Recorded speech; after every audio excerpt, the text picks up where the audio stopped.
Hey guys, hope you guys are having a good week. Don't mind my hair today. I didn't even bother doing it because I'm taking my daughter to the pool. It is gorgeous outside.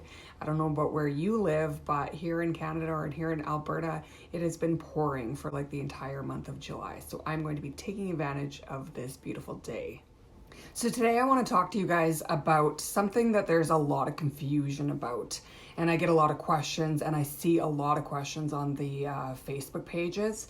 And so I just want to clear some things up around this. So I'm going to be talking about the difference between a GBS relapse, GBS residuals, a GBS reoccurrence, and a little bit about CIDP.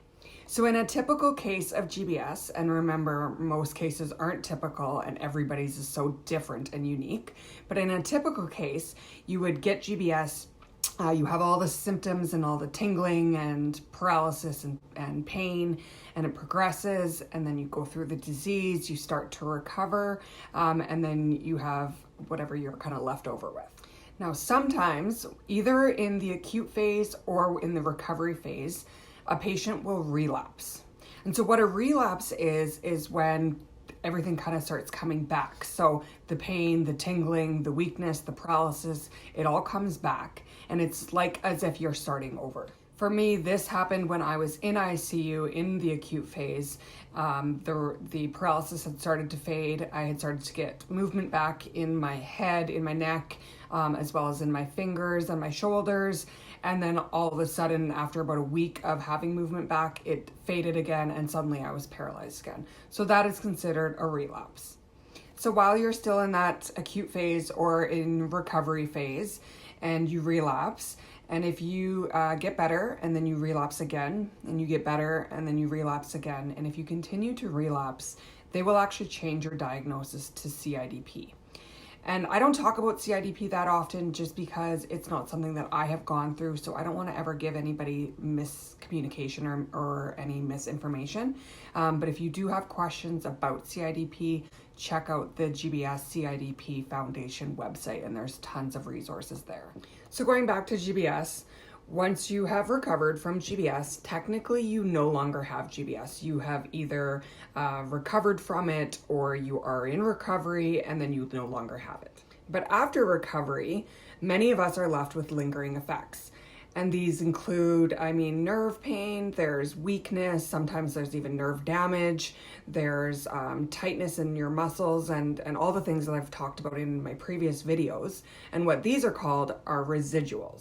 So residuals can ebb and flow. Sometimes you might have them and then you can have a flare-up where environmental factors, things like weather changes, stress, lack of sleep, various different things can flare them up and make them feel like they're much worse.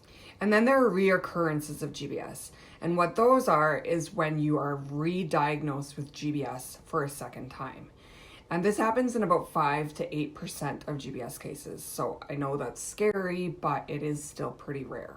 It can start out very similar to a flare-up of your residuals, and then it just continues getting worse and worse to the point that your symptoms show that it's likely a reoccurrence of GBS, and then you would actually get re-diagnosed by either the spinal tap or by a nerve conduction study, and it would show that your body is attacking itself again.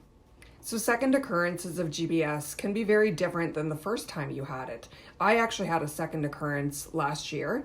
It started out as a severe flare-up of residuals, and then it progressed to the point where I went to the doctor, and that's where I was re-diagnosed.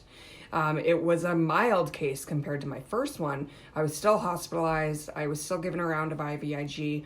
I dealt with the severe fatigue, severe nerve pain, and severe weakness, but it just never progressed any worse, and I didn't deal with any paralysis. So some cases are the opposite. I do have a friend that was diagnosed with a somewhat mild case of GBS, and then the second time was much more severe. But that's GBS. It's so unpredictable and you just really don't know what the course of it is going to look like. I was very fortunate that after my second occurrence, I continued to recover and eventually just go back to where I was before. Yes, third reoccurrences of GBS do happen. They're even more rare. I myself have only ever met or talked to one person that has been diagnosed with GBS 3 times. So that's the gist of it. In summary, a relapse would be when you're in the acute or in the recovery phase of GBS. If it progresses, then that moves into the chronic form of GBS, which is called CIDP. Reoccurrence is when you are diagnosed with GBS a second or third time. And then residuals are the issues that we're left over with after GBS. And then a flare-up would be with residuals, and sometimes it is confused as a second diagnosis. And it feels like GBS is coming back, and it can be very scary, and I've gone through it. But it just, after you rest for a while, eventually you kind of get through the flare-up. So they can be scary. You want to obviously monitor your body. If you feel like your GBS is coming back, that's terrifying. You want to see how you feel. You want to maybe go to the doctor or go to the ER if it's progressing very quickly. But just know that it does actually happen a lot. These flare-ups where we think GBS is coming back, but it's not. It's just our body reacting, and it's just flaring up all of our residuals. So that's it, guys. I am off to the pool. If you guys ever have any questions or topics that you would like me to discuss on these videos, shoot me a message or comment below. I do read all of my comments and messages. I try to reply when I can. Just sometimes it's a little bit crazy, but you can always also find me on Facebook or on Instagram under Holly After GBS, and we will see you guys soon.